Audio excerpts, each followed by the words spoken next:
যেই ব্যক্তি রাতের বেলা এই দোয়াটি 3 বার পরে ঘুমিয়ে যাবে, আল্লাহর নবী বিশ্বনবী সাল্লাল্লাহু আলাইহি ওয়াসাল্লাম বলেন, সকাল বেলা যখন আল্লাহ তাআলার বান্দা ফজরের নামাজের মাঝে যখন উঠবে, আল্লাহ নবী বলেন রাতের বেলা এশারের নামাজ পড়ার পরে, খাবার খাওয়ার পরে আল্লাহর বান্দা যদি এই দোয়াটা 3 বার পড়তে পারে, তাহলে আল্লাহ পাক রব্বুল আলামিন সকাল বেলা ঘুম থেকে ওঠার আগে আগে আমার আল্লাহ তাকে নিষ্পাপ মাসুম বাচ্চার মতো আমার আল্লাহ পবিত্র বানায়া দেই।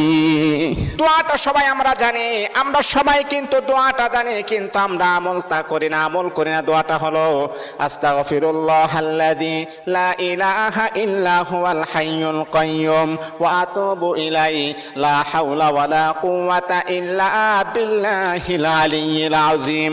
3 বার যদি আপনি পড়তে পারি, ইনশাআল্লাহ আল্লাহ পাক রব্বুল আলামিন আমার আপনার জীবনের সমস্ত গুনাহগুলোকে আমার আল্লাহ ক্ষমা করে দিবে।